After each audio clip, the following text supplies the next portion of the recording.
to sundown. So. Once Rosh Chodesh hits, no more fleishiks. Because the Sfardim go according to the concept of Shvu Shechal Tisha B'Av. So therefore, they don't have to start till Sunday. But the last year local rabbis. What about water sports? What's that supposed to mean? Water polo, Yeah, water polo. racing, swimming.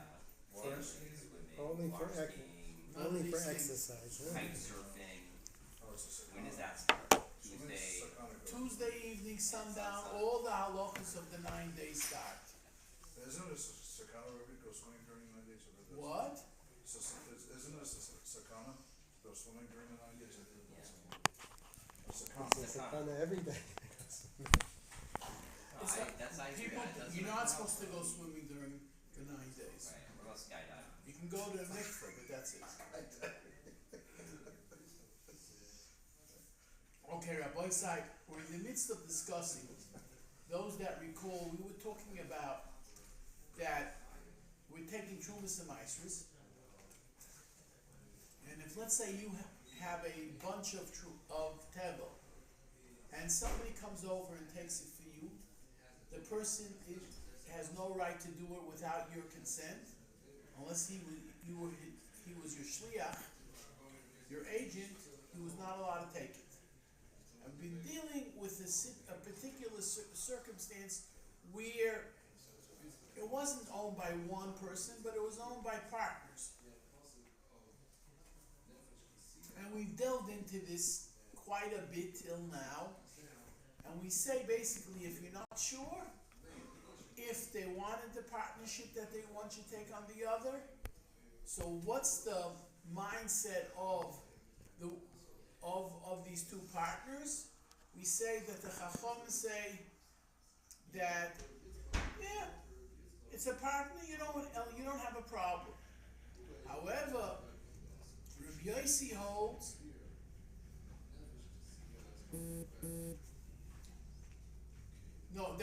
according to the Rabbi Kiva holds that both of them take their own.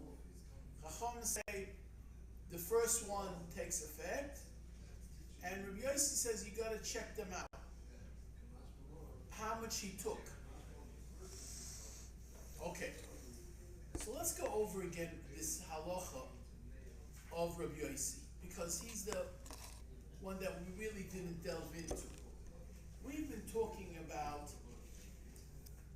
the Rabbi Kiva who holds that you want to take your own truma. You don't, even if he's your partner, you don't want him to take your truma. And Chacham say no. If your partner's a partner, and you understand that you have each different duties, and if he took it already, you understand that it was as if you gave your consent to it. Rabbi Yossi says we got to analyze the situation, and he comes up with this type of a equation. Im tarm harishin kashir. That, let's say you did it 1 of 50, so basically he did the full amount. Ein trumas hashem truma. Loy tamari kashir.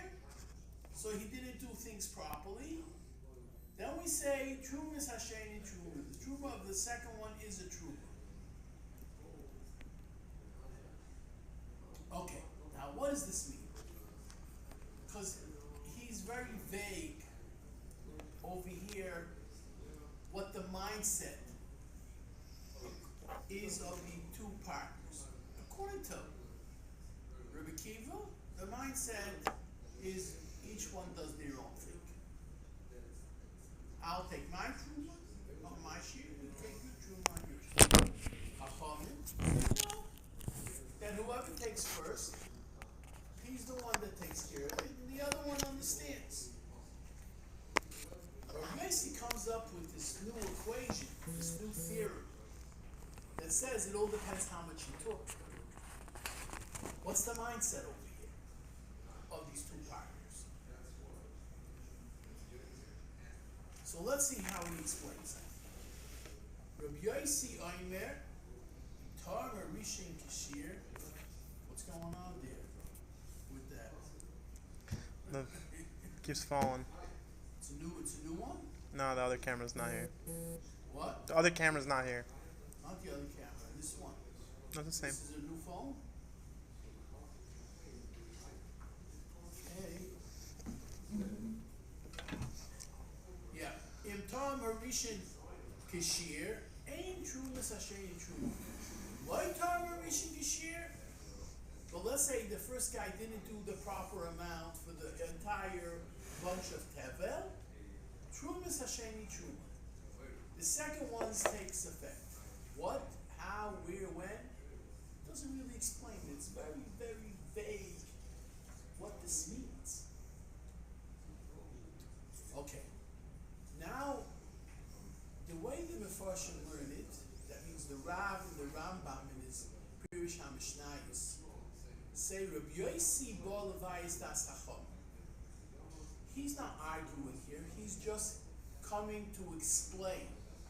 He's coming to explain what the Chacham say. When the Chacham said that it's understood that partners are going to be able to each one take their own thing. Each one wants to do their own thing. He's explaining it. And he holds Shloi Amu Chacham is Trumos Sharuv Chol Legamri Umel Trumishen Lechol Klal. Not that he holds that the first truma takes effect, according to the Chacham, because as far as we're concerned, you take care of business.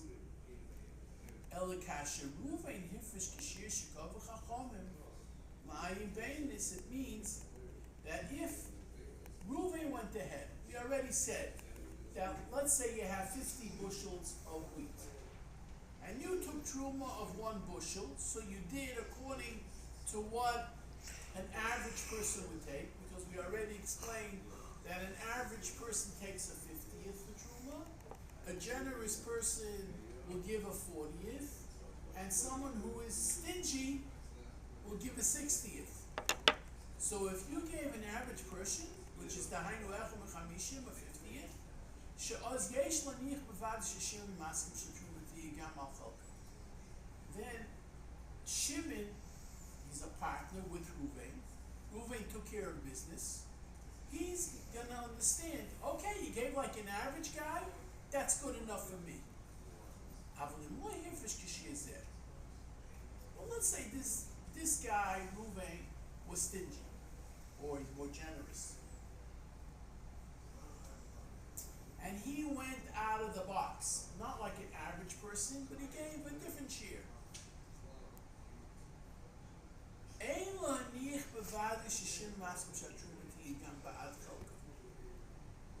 Then you can't say for certainty, 1,000% certain, that he's going to go ahead and be masking to what you did. You went ahead and out of the box. I'm willing to be a partner with you for everything if you do it with normalcy, what a normal person does. Once you go ahead and do a little bit different, even if it's a little bit of a different wrinkle, then it will not suffice.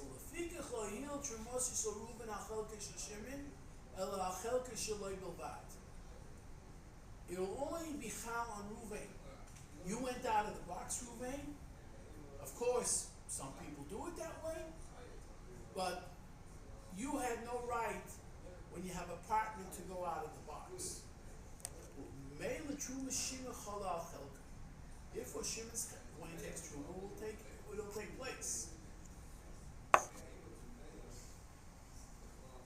Okay, that's one way of learning this. What he means over here. It's very, very convoluted, Rabbi Yossi's statement. And basically, Rabbi Yossi is coming to explain the Chachamim and saying that when do we say that, of course, Shimon is willing to go along with his partner's ways of doing things? That's if it's the regular way. Once he goes a little bit different with a different wrinkle, then all bets are off, and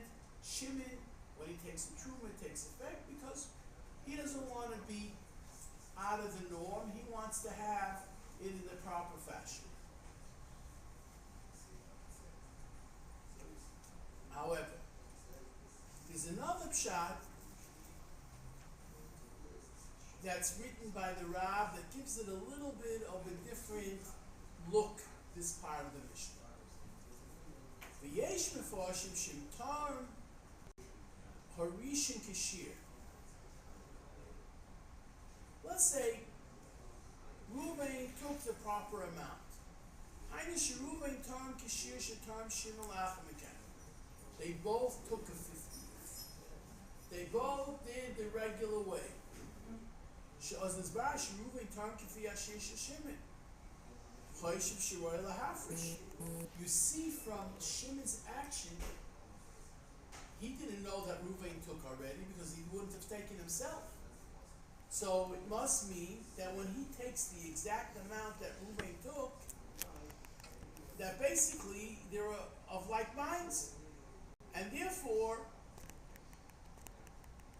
you can say after Shimon finds out that Reuven took exactly the way he wanted to do it, that of course he's consenting. He did exactly the way he did it himself.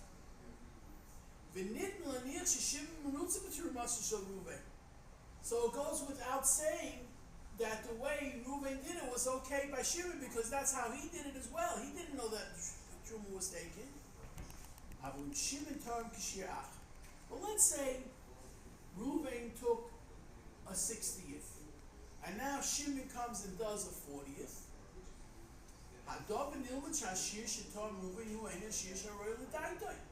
You see that they're completely opposites. They do completely differently.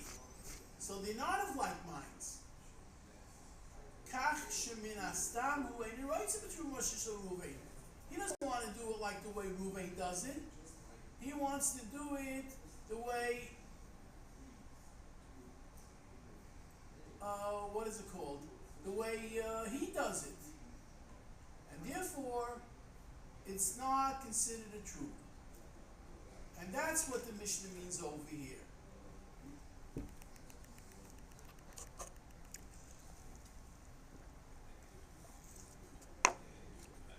So there's two ways of understanding it. Either that they go both doing it the norm, or it means that they did a little bit differently from each other.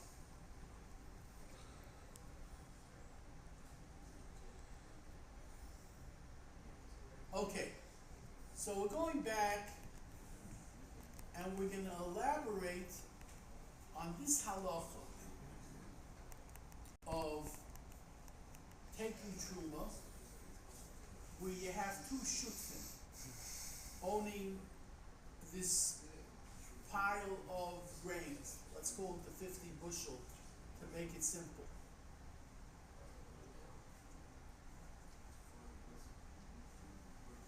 So the Mishnah says, Ba'amed dvorim amurim. When was this said? B'lo where each partner didn't even approach the subject of taking truma. Meaning, I didn't ask you who's going to take truma. You didn't ask me. I didn't give you permission. You didn't take permission. Everything was done on the fly without talking to each other.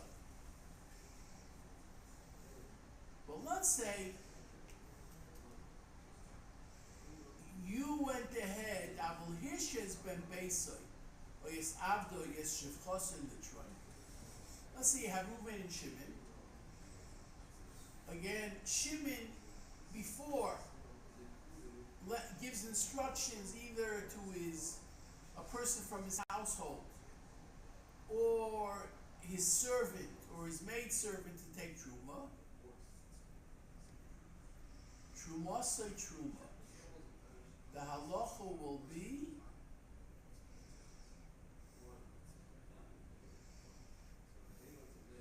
that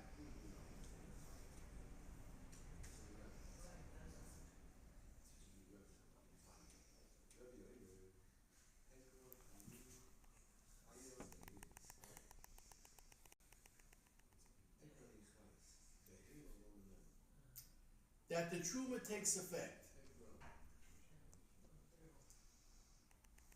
Meaning that this halacha, that shutfim can't take one for the other, is in a situation where there was no definitive instructions given. You were never created to be my agent. So the question is, do we take it as a given that you understand that I might take the truma for our partnership in these bushels of wheat? But let's say you go ahead, you make specific instructions, the second person can do it. You don't have to be the only one to do it. It can be done by whoever you want to be your agent. And that's what this first part of the Mishnah says.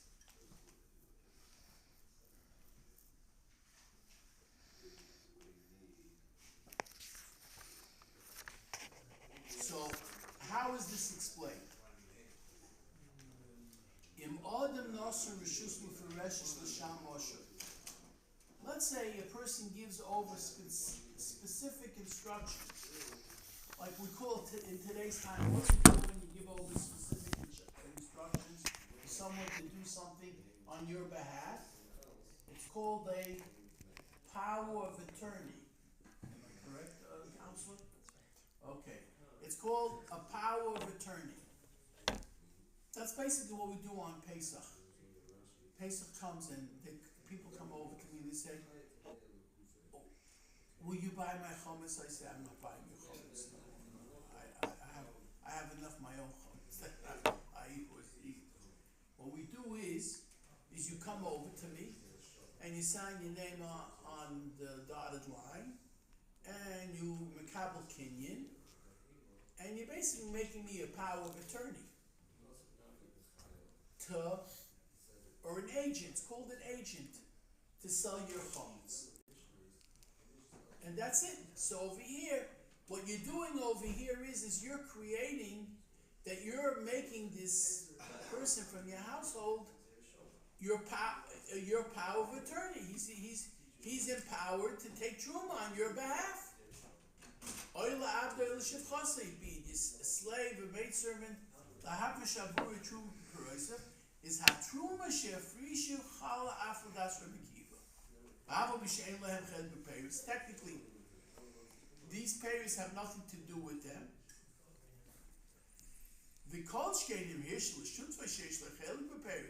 It goes without saying that if you told it to your partner, then there's no machlokes. You gave him over the power of attorney. Shiyitrum gama chalka, shiyitrum asay truma. Umela afim chazham mishalech v'taram achakach. Let's say you gave over the power of attorney, you made him your agent, and then afterwards you took truma. So we say, ain't truma asay truma, sharei kvar tar mishlich.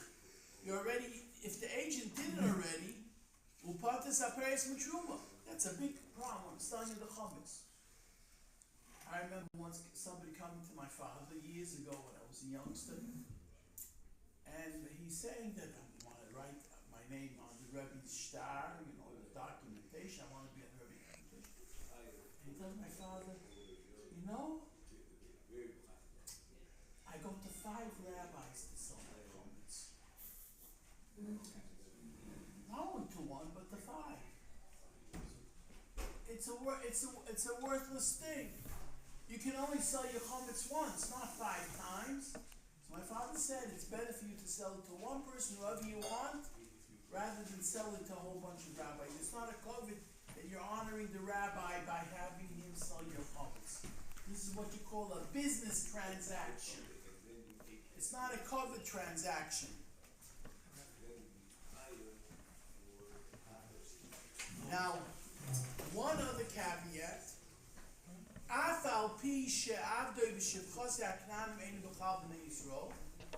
Even though they're not part of Klal Yisrael per se, they're still considered people of the covenant because they have to hold mitzvahs, and every Kanani and the Shifra Kananis have to hold mitzvahs just like a lady. The chayiv on all mitzvahs lois say, and those certain mitzvahs say that the woman is chayiv. So therefore, they can also take the truma and they consider bnei bris. If you make an agent, let's say you go to your best friend, Tommy. You go to your best friend Tommy, and you tell him to take truma. You can't take truma. Even if you make him you give him full empowerment. Why? Because he's not a ben bris. He has to be a person, a member of the covenant. If he's not a member of the covenant, it doesn't take effect. We'll continue this tomorrow, Mitzvah. Mitzvahs, Shenema, Adon Chofetz, Laman Sitgoy.